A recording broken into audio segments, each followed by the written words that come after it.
एक इंसान जिसने स्वर्ण की इच्छा की। बेबीलोन का रथ निर्माता बंसीर बहुत परेशान था।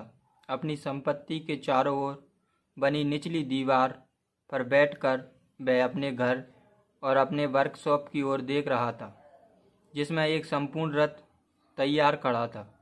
उसकी पत्नी अक्सर खुले दरवाजे पर दिखाई दे जाती थी। उसकी नज़रों से पता चलता था कि खाने का थैला खाली था और उसे रथ का काम पूरा करना था। उसे हथौड़ा चलाना था, पॉलिश और पेंट करना था, चमड़े को पहिए के चारों ओर चढ़ाना था और इसे अमीर ग्राहक को देने के लिए तैयार करना था ताकि वे इसे ले सके। तब भी उसका मोटा और मजबूत शरीर उस दीवार पर बैठा था। उसका धीमा दिमाग एक ऐसी समस्या से जूझ रहा था जिसका जवाब पाना मुश्किल था। यूफ्रेट्स की घाटी पर आग बरसाता सूरज उसे परेशान कर रहा था। पसीने की बूंदें उसकी भौहें पर आकर उसकी छाती के घने बालों पर टपक रही थी। उसके घर के आगे राजा के महल को घेरने वाली ऊंची दीवारें थीं। नज़दीक में बैल के मंदिर की रंगीन मीनार थी जो नीले आसमान में प्रवेश कर रही थी। ऐसी विशाल सुंदरता के सामने उसका साधारण घर था और वैसे कई लोगों का घर था जो और भी साधारण थे। बेबीलोन ऐसा ही था, विशालता और साधारण का समावेश, चमकती अमीरी और उदास गरीबी का संगम, जो साथ साथ मिलकर शहर की मजबूत दीवारों के बीच वास कर रहे थे। अगर उसने पीछे देखा होता तो पता चलता कि उसके पीछे अमीरों के शोर मचाते रथ जा रहे थे और आसपास व्यापारी और नंगे पैर चलते भिखारी थे। अमीर लोगों को भी राजा के काम के लिए पानी ढोते गुलामों के लिए रास्ता खाली करना पड़ता था, जो झूलते बगीचों के लिए भारी बकरी के चमड़े में पानी ले जा रहे थे। बंसीर अपनी समस्या में इतना उलझा हुआ था कि उसे व्यस्त शहर का शोर सुनाई नहीं पड़ रहा था। एक परिचित वाद्य यंत्र के तारों से आते संगीत ने उसे मानो नींद से जगाया। वह मुड़ा और उसने अपने सबसे अच्छे दोस्त संगीतज्ञ कोवी के संवेदनशील और मुस्कुराते चेहरे की ओर देखा। मेरे अच्छे दोस्त, भगवान तुम्हें ढेर सारी आज़ादी दे, कोवी ने सलाम करते हुए कहा। लेकिन तब भी ऐसा लगता है कि वे इतने दयालु हैं कि तुम्हें काम करने की ज़रूरत नहीं है। मैं तुम्हारे सौभाग्य में तुम्हारे साथ खुश हूँ और मैं तुम्हारे साथ बांटूंगा भी। कृपया अपने बड़े बटुए से 2 साधारण सिक्के निकालो और उन्हें मुझे दे दो।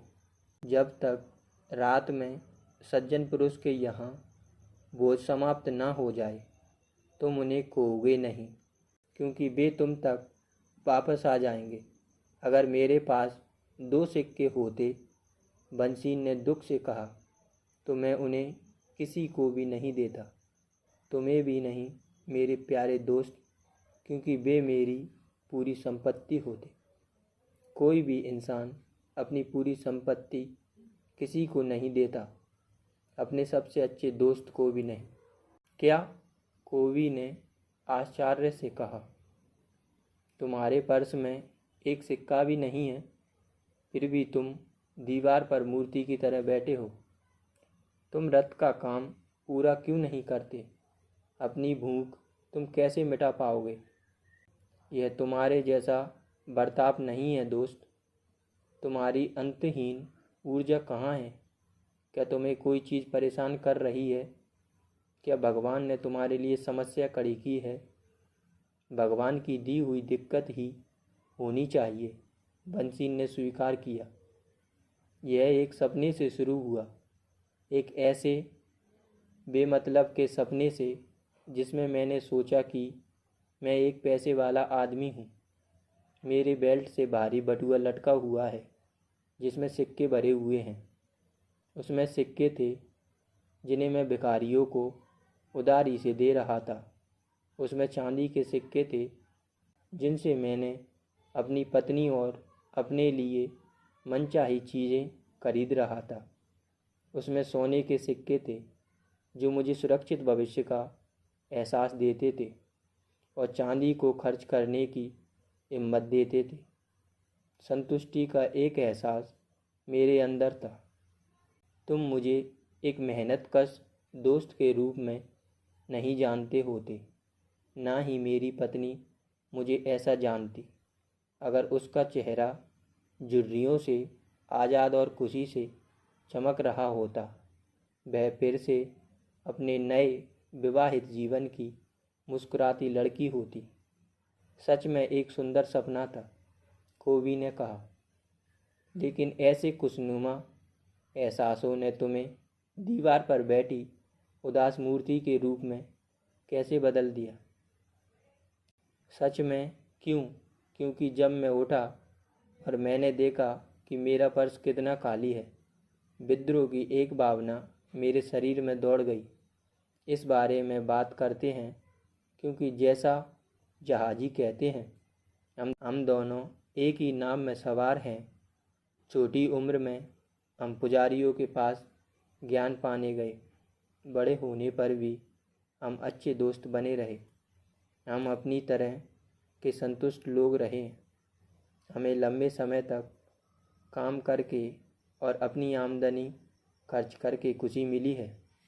हमने पिछले सालों में इतने सिक्के कमाए हैं, लेकिन हम उन खुशियों को नहीं जानते जो पैसों से आती है। हमें सिर्फ उनके सपने आते हैं। वाह, क्या हम मूर्ख भेड़ों से ज़्यादा कुछ हैं? हम दुनिया के सबसे अमीर शहर में रहते हैं। व्यापारी कहते हैं किसी के पास भी हमारे जितना धन नहीं है। हमारे आसपास इतना धन है, लेकिन ये हमारे लिए नहीं है।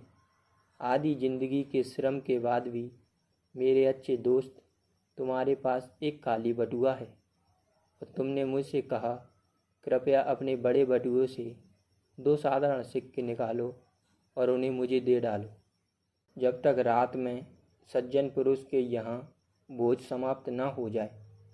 नहीं, मैं मानता हूँ मेरा पर्स तुम्हारे जितना खाली है। मामला क्या है? हम सोने और चांदी क्यों नहीं कमा सकते जो खाने और कपड़ों से ज़्यादा दे सकें? ये भी सोचो कि क्या हमारे बेटे, बंसीन ने कहा, वे भी हमारे कदमों पर नहीं चल रहे हैं?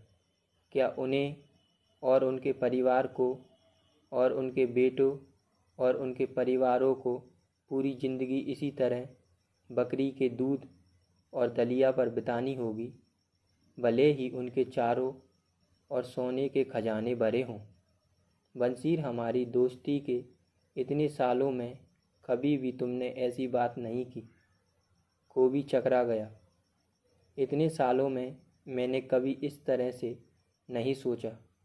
सुबह से लेकर रात होने तक मैंने अपने रथों पर उतनी मेहनत की जितना कोई इंसान कर सकता है, अंदर ही अंदर आशा करते हुए कि ईश्वर मेरे अच्छे कामों को देखेगा और मुझ पर समृद्धि बरसाएगा। पर ऐसा नहीं हुआ। अब लगता है ऐसा कभी नहीं होगा, इसलिए मेरा दिल उदास है। मैं एक पैसे वाला आदमी बनना चाहता हूँ। मैं ज़मीन और मवेशी का मालिक बनना चाहता हूँ। मैं अच्छे कपड़े और बटुओं में सिक्के रखना चाहता हूँ। मैं अपनी पूरी ताकत से इन चीज़ों के लिए काम करना चाहता हूँ, अपनी पूरी कुशलता के साथ, अपनी पूरी बुद्धि के साथ। पर मैं चाहता हूँ कि मुझे मेरी मेहनत का पुरस्कार मिले। हमारे साथ मामला क्या है? मैं फिर से पूछता हूँ, हम उन लोगों की तरह अच्छी चीज़ों को आनंद क्यों नहीं उठा सकते जिनके पास इन्हें खरीदने के लिए स्वर्ण है? अगर मैं इसका जवाब जानता, कोवी ने जवाब दिया, तो मैं भी तुम्हारी तरह ही संतुष्ट होता। संगीत से मेरी कमाई जा चुकी है। अक्सर मुझे इस तरह से प्लान बनाना पड़ता है कि मेरा परिवार भूखा न रह जाए। साथ ही मेरे सीने में एक ऐसे बड़े वाद्य यंत्र के लिए गहरी इच्छा है जिससे मैं ऐसा संगीत पैदा कर सकूं जो मेरे मन की गहराई से आए। इस तरह के यंत्र से मैं ऐसा संगीत बना सकता हूं जो राजा ने कभी न सुना हो। तुम्हारे पास ऐसा वाद्य यंत्र होना चाहिए। पूरे बेबीलोन में कोई भी इंसान इतना मधुर नहीं गा सकता, इतना मीठा नहीं गा सकता जिससे सिर्फ राजा नहीं बल्कि देवता भी खुश हो जाएं। लेकिन तुम ऐसा कैसे कर सकते हो जब हम दोनों राजा के गुलामों की तरह गरीब हो? घंटी को सुनो, देखो वे यहाँ आ रहे हैं। उसने अधनंगे पसीने से तरबत्तर पानी ढोते लोगों की कतार की ओर इशारा किया जो नदी से पतली सड़क की ओर जा रहे थे। मार्च करने वाले वे 5 थे। हर एक के ऊपर बकरी की खाल के भारी थैले में पानी था। एक अच्छे कद वाला आदमी उन लोगों का नेतृत्व कर रहा था। कोबी ने घंटी वाले इंसान की ओर इशारा किया जो बिना किसी बोझ के आगे बढ़ रहा था। अपने देश का एक शक्तिशाली आदमी है, यह साफ दिखता है। इस कतार में कई अच्छे कद वाले लोग हैं। बंसीर ने स्वीकार किया। हमारी तरह अच्छे लोग हैं, लंबे गोरे लोग जो उत्तर से हैं, दक्षिण से हंसते हुए काले लोग हैं, आसपास के देशों से छोटे बूढ़े लोग हैं। सभी एक साथ नदी से बगीचों की ओर जा रहे हैं, आगे पीछे, हर रोज, हर साल। इनके पास सामने देखने के लिए कुछ ही नहीं है। टैंकों के बिस्तर पर सोते हैं। खाने के लिए मोटा दलिया है। इन बेचारे लोगों पर दया आती है कोबी। उस पर मुझे भी दया आती है। तब भी मुझे दिखता है कि हमारी हालत इनसे खास अच्छी नहीं है। हालांकि हम खुद को आज़ाद कहते हैं। यह सच है कोबी, भले ही सुनने में कितना बुरा लगे। हम हर साल इसी तरह से गुलामों वाली ज़िंदगी नहीं जीना चाहते। काम काम बस काम, पर कहीं पहुंच नहीं रहे। क्या हम नहीं सीख सकते कि कैसे उनकी तरह स्वर्ण पा सकें? कोबी ने पूछा। शायद हम उन लोगों से कोई रहस्य सीख सकें जो जानते हैं। बंसीर ने सोचकर जवाब दिया। आज के दिन कोबी ने सलाह दी। मैं अपने पुराने दोस्त अरकत से मिला जो अपने सोने के रथ में जा रहा था। मैं कहूँगा कि उसने मुझे वैसे अनदेखा नहीं किया जैसा करना बहुत लोग अपना अधिकार समझेंगे। बदले में उसने अपना हाथ हिलाया ताकि सारे देखने वाले लोग उसे संगीतकार कोबी को संबोधित करते और उसकी ओर दोस्ती भरी मुस्कान देते हुए देखें। उसे बेबीलोन का सबसे अमीर आदमी माना जाता है। बंसीर ने सोचा, वह इतना अमीर है कि राजा भी उससे खजाने के लिए मदद लेते हैं। कोबी ने कहा, इतना अमीर? बंसीर ने कहा, मुझे डर लगता है कि कहीं मैं अपने हाथ उसके मोटे बटुए पर न डाल दूं। बकवास, कोबी ने फटकारा। एक इंसान की संपत्ति उसके बटुए में नहीं होती। एक मोटा बटुआ तुरंत खाली हो जाता है अगर उसे भरने के लिए स्वर्ण की धारा न हो। अरकत के पास आमदनी है जो उसे लगातार बढ़ती रहती है, भले ही वह कितना ही क्यों ना खर्च करे। आमदनी, यही वह चीज़ है, बंसीर ने कहा। काश मेरे पास आमदनी का एक ऐसा स्रोत होता जो मेरे बटुओं को भरता रहता। भले ही मैं दीवार पर बैठूं या दूर देशों की यात्रा करूं। अरकत को पता होना चाहिए कि कैसे एक आदमी अपने लिए आमदनी बना सकता है। क्या तुम्हें लगता है कि वह ये तरीका मेरे जैसे धीमे दिमाग वाले को समझा सकता है? मुझे लगता है उसने यह तरीका अपने बेटे नौमासिर को सिखाया। कोवी ने जवाब दिया, क्या वह नीनीवेह के पास नहीं गया जैसा यह बताया जाता है, और वह अपने पिता की सहायता के बिना शहर का सबसे अमीर आदमी बन गया। कोवी, तुम्हारी बात से मुझे एक दुर्बल विचार आता है। बंसीर की आंखों में एक चमक आ गई।